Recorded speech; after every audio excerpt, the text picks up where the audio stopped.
Hello students, let's begin today's lesson. 5th standard social studies. Second lesson, mapping the earth. Let's continue. The next you have directions. We already know that there are 4 main directions: east, west, north and south. 4 ದಿಕ್ಕುಗಳು ಇದೆ ಅಂತ ನಿಮಗೆ ಮೊದಲೇ ಗೊತ್ತಿದೆ. ಪೂರ್ವ, ಪಶ್ಚಿಮ, ಉತ್ತರ, ದಕ್ಷಿಣ ಅಂದ್ಕೊಂಡು. Most map show the north at the top. North ಅಂತ ಹೇಳಿದ ಕೂಡಲೇ ನಾವು ಉತ್ತರ ಭಾಗ ಅಂದರೆ ಮೇಲಿನ ಭಾಗ ಅಂದ್ಕೊಂಡು ಹೇಳಿ this north part shows the top. Once the position of north is known, it is much easier to identify the other directions. ಒಂದ್ಸಲ ನಾರ್ತ್ ಯಾವುದು ಅಂತ ಹೇಳಿದ ಕೂಡಲೇ ಆಟೋಮೆಟಿಕ್ ಇದು ನಾರ್ತ್ ಅಂತ ಹೇಳಿದ ಕೂಡಲೇ ಬಾಟಮಿಗೆ ಬರೋದು ಸೌತ್ ಆಗಿರ್ತದೆ. ಆ ನಂತರ ಈಸ್ಟ್ ವೆಸ್ಟ್ ಅಂತ ಆಗಿರ್ತದೆ ಅಂದ್ಕೊಂಡು ಸೊ ಫಸ್ಟ್ ನಾರ್ತ್ ಪೊಸಿಷನ್ನ ಫೈಂಡ್ ಔಟ್ ಮಾಡ್ತಾರೆ. South is directly opposite to north and also we are facing the north west to the left side of the left side and the east is to the right side of the right side. ಈಗ ಇದು north, ಇದು south ಅಂದರೆ ನಾರ್ತಿನ ನಾವು ಎಲ್ಲಿಗಿರ್ತೀವಿ ಅಲ್ಲಿ ನೋಡ್ರಿ, north south. When we are facing the north, ನಾವು north ನೋಡ್ತಾ ಇದ್ದೀವಿ ಅಂದರೆ ಇದನ್ನು ನಾರ್ತ್ ನೋಡ್ತಾ ಇದ್ದೀವಿ ಅಂದರೆ west is in the left side. Left ಸೈಡಲ್ಲಿ ವೆಸ್ಟ್ ಬರುತ್ತೆ, ರೈಟ್ ಸೈಡಲ್ಲಿ ಈಸ್ಟ್ ಬರ್ತದೆ. ನಾವು ನಾರ್ತ್ ಯಾವಾಗ ಫೇಸ್ ಮಾಡ್ತೀವಿ ಆ ಡಿರೆಕ್ಷನ್ಗೆ. ಆನಂತರ ಸಬ್ ಡಿರೆಕ್ಷನ್ಸು ಇದೆ, ಅಂದರೆ ಟೋಟಲ್ ಡಿರೆಕ್ಷನ್ಸ್ 8 ಇದೆ.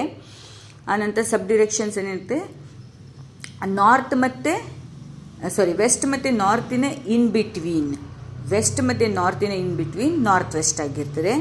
ನಾರ್ತ್ ಮತ್ತು ಈಸ್ಟಿನ ನಾರ್ತ್ ಈಸ್ಟ್. ಆನಂತರ ಇಲ್ಲಿ south east, south west. Very easy. North south west east. In between ಇಲ್ಲಿ ಬರೋದು ನಾರ್ತ್ ವೆಸ್ಟ್, ಇದು ನಾರ್ತ್ ಈಸ್ಟ್, ಇದು ಸೌತ್ ಈಸ್ಟ್, ಇದು ಸೌತ್ ವೆಸ್ಟ್. ಈ ಥರ ಡಿರೆಕ್ಷನ್ ಬರುತ್ತೆ. ಇನ್ನು ಕನ್ನಡದಲ್ಲಿ ಹೇಳಬೇಕಂದ್ರೆ ನಾರ್ತ್ ವೆಸ್ಟಿಗೆ ವಾಯುವ್ಯ ಹೇಳ್ತಾರೆ, ನಾರ್ತ್ ಈಸ್ಟಿಗೆ ಈಶಾನ್ಯ ಹೇಳ್ತಾರೆ, ಆನಂತರ ಸೌತ್ ಈಸ್ಟ್ಗೆ ಆಗ್ನೇಯ ಆ್ಯಂಡ್ ಸೌತ್ ವೆಸ್ಟ್ಗೆ ನೈಋತ್ಯ ಅಂತ ಹೇಳ್ತಾರೆ. ಸೊ ಇಲ್ಲಿ ಈ ಡಿರೆಕ್ಷನಿಂದ ನೀವು ನೋಡ್ಕೊಳ್ಬೋದು, north south west east, north west north east, south west south east. So next, if you want to know about the scales, means a map is a smaller version of the place and the distance have the shrunk in order to fit on the limited space available. Therefore the distance between the two places is identified by the scale. This helps to understand the actual distance between them. ಇಲ್ಲಿ scale ಅಂತ ಹೇಳಿದ ಕೂಡಲೇ ಈಗ ನಾವು graph ಎಲ್ಲ ಮಾಡ್ತೀವಿ. ಈಗ ನಿಮಗೆ 5th ಸ್ಟ್ಯಾಂಡರ್ಡಿಗೆ ಗ್ರಾಫ್ ಇರುತ್ತೆ. ಈಗ ಗ್ರಾಫಿಗೆ ಏನು ಮಾಡ್ತೀವಿ ನಾವು, ಒಂದು ಸ್ಟೇಟ್ಮೆಂಟ್ ಫಾರ್ಮ್ ಅಥವಾ ಸ್ಟ್ಯಾಂಡರ್ಡ್ ಫಾರ್ಮ್ ಕೊಟ್ಟಿರ್ತೀವಿ. ಅಂದರೆ 1 scale is equal to 10 kilometre ಅಥವಾ 10 ಕಿಲೋಮೀಟ್ರ್ ಈಗ ನಾವು ಮೆಜರ್ ಮಾಡ್ಕೊಂಡು ಅಷ್ಟು ಲಾಂಗ್ ತೊಗೊಂಡು ಹೋಗೋಕ್ಕಾಗಲ್ಲ. ಸೊ ನೀವು ಆ ಕ್ಯಾಲ್ಕುಲೇಷನಲ್ಲಿ ಏನಾಗುತ್ತೆ, ಒನ್ ಸ್ಕೇಲಿಂದ 1 ಸೆಂಟಿಮೀಟರ್ ಅಂದರೆ 10 ಕಿಲೋಮೀಟರ್ಸ್ ಅಂತ ಈ ಸ್ಟ್ಯಾಂಡರ್ಡ್ ಫಾರ್ಮ್ ತೊಗೊಂಡು ಕ್ಯಾಲ್ಕುಲೇಷನ್ ಮಾಡಿರಿ ಅಂತ ಬರುತ್ತೆ. ಇಲ್ಲದಿದ್ದರೆ ನೀವು ಮತ್ತೊಮ್ಮೆನೂ ಬರುತ್ತೆ ತುಂಬ ಜಾಸ್ತಿ 200 ಕಿಲೋಮೀಟರ್ ಥರ ಅಳತೆ ಮಾಡಬೇಕು. ಆ ಥರ ಇದ್ದಾಗ 1 centimetre is equal to 20 kilometres ಅಂತ ಕೊಡ್ತಾರೆ. ಹಾಗೆ ನೀವು 10 ಸೆಂಟಿಮೀಟರ್ಸ್ ಅಂತ ತೊಗೊಂಡ್ರೆ ಆಟೋಮೆಟಿಕ್ಲಿ 200 ಕಿಲೋಮೀಟರ್ ಆಗುತ್ತೆ. ಈ ಥರ ಕ್ಯಾಲ್ಕುಲೇಷನಲ್ಲಿ ಈ ಸ್ಕೇಲ್ಸ್ ನಿಮಗೆ ಗ್ರಾಫಲ್ಲಿ ಆ ಥರ ಯೂಸ್ ಆಗುತ್ತೆ. Some map express the scale in the statement form if the scale of a map is set. ಇದಕ್ಕೆ ನಾವು ಸೆಟ್ ಮಾಡಿರ್ತೀವಿ. ಈಗ ನಾವು ನಿಮಗೆ ಮುಂದೆ ಗ್ರಾಫಲ್ಲಿ ಅಥವಾ ಯಾವುದಕ್ಕಾದ್ರೂ ಕ್ಯಾಲ್ಕುಲೇಷನ್ ಮಾಡಬೇಕಿದ್ರೆ, ತುಂಬ ಉದ್ದ ಕ್ಯಾಲ್ಕುಲೇಷನ್ ಇದ್ದರೆ ನಾವೊಂದು ಸ್ಕೇಲ್ ಸೆಟ್ ಮಾಡೋಕ್ಕೆ ಹೇಳ್ತೀವಿ. 1 centimetre is equal to 5 kilometre ಅಥವಾ ಆ ಥರ ಸೆಟ್ ಮಾಡ್ಕೊಂಡು ಮಾಡಿರಿ ಅಂದ್ಕೊಂಡು. ಇಲ್ಲೇನು ಹೇಳಿದ್ದಾರೆ, set 1 centimetre for every 10 kilometre. It means that every centimetre on a map represents the 10 kilometre on a actual ground.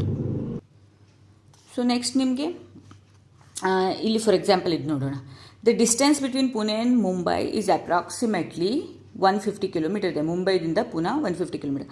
How many centimetre will B scale in the map. ಅಂದರೆ scale ಯಾವ ಥರ ತೊಗೋಬೋದು. ಈಗ 1 ಸೆಂಟಿಮೀಟರ್ ಈಸ್ ಈಕ್ವಲ್ ಟು ನೀವು 10 kilometre ತೊಗೊಂಡ್ರೆ 150 ಕಿಲೋಮೀಟರಿಗೆ ಎಷ್ಟು ಸೆಂಟಿಮೀಟರಿನ scale ತೊಗೊಳ್ಬೇಕು ಅಂದರೆ ಆಬ್ವಿಯಸ್ಲಿ 15 ಸೆಂಟಿಮೀಟರಿಂದ ಸ್ಕೇಲ್ ತೊಗೊಳ್ಬೇಕಾಗುತ್ತೆ. ಆ ಥರ ಕ್ಯಾಲ್ಕುಲೇಷನ್ ಅಂದರೆ ಈಗ ಆ ಕ್ಯಾಲ್ಕುಲೇಷನಲ್ಲಿ ಮಾಡಬೇಕಾದ್ರೆ ಈಗ 150 ಕಿಲೋಮೀಟರ್ ಅಳಿಲಿಕ್ಕಾಗಲ್ಲ, ಇಷ್ಟು ದೊಡ್ಡದಾಗಿರ್ತದಲ್ವ. ಅದಕ್ಕೆ 1 ಸೆಂಟಿಮೀಟರಿಗೆ 10 ಸೆಂಟಿಮೀಟರ್ ಅಂತ ಸ್ಕೇಲ್ ತೊಗೊಂಡ್ರೆ 150 ಕಿಲೋಮೀಟರಿಗೆ 15 ಸೆಂಟಿಮೀಟರಿಂದ ಸ್ಕೇಲ್ ಆಗುತ್ತೆ ಅಂದ್ಕೊಂಡು ಆ ಥರ ಅರ್ಥ ಬರುತ್ತೆ.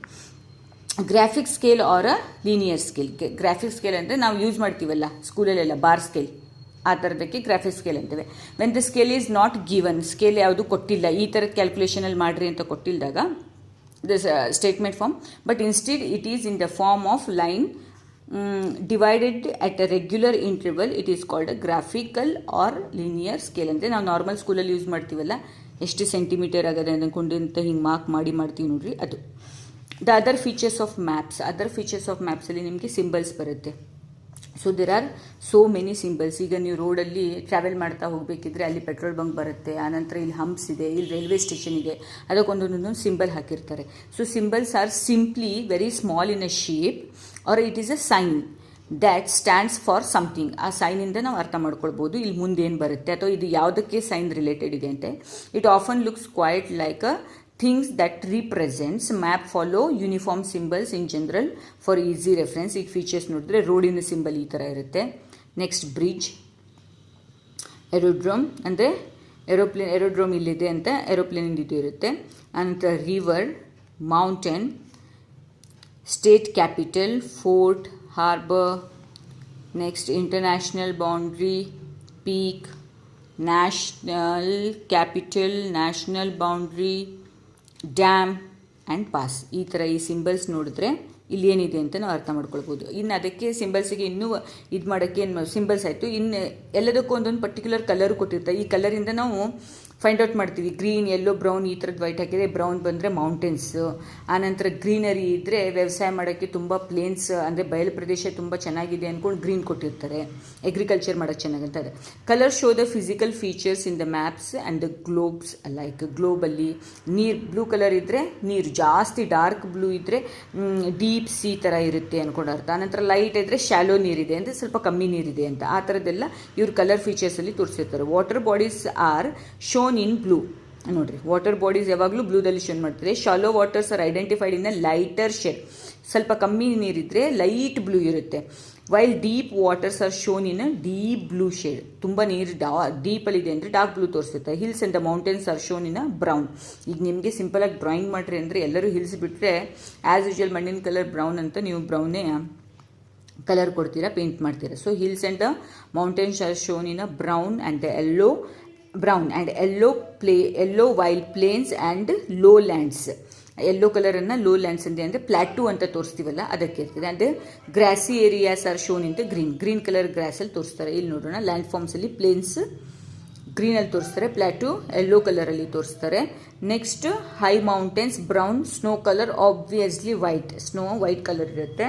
ಆನಂತರ deep sea dark blue, then shallow ಅಂದರೆ ತುಂಬ ಡೀಪ್ ಇರೋದಿಲ್ಲ, ಮೇಲ್ಮೇಲೆ ನೀರಿರುತ್ತೆ ನೋಡ್ರಿ ಆ ಥರ. ಪೇಲ್ ಬ್ಲೂ ಅಂದರೆ light blue. Next legend.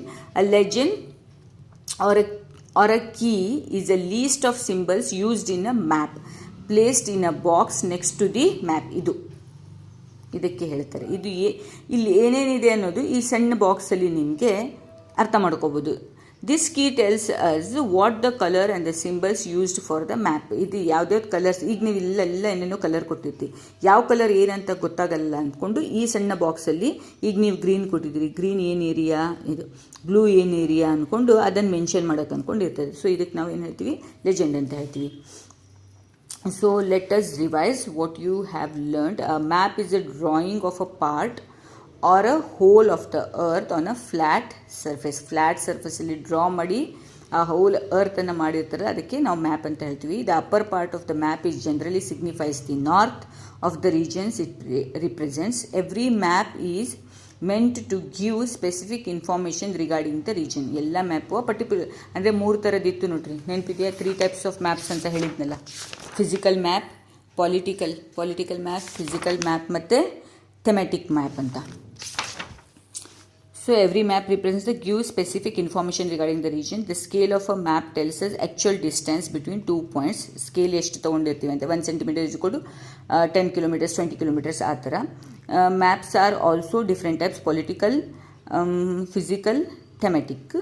And maps use symbols to share more information such as crops, mineral deposits, highway, railway lines, etc. Different colors are used to represent mountain ranges, oceans, deserts and grassland.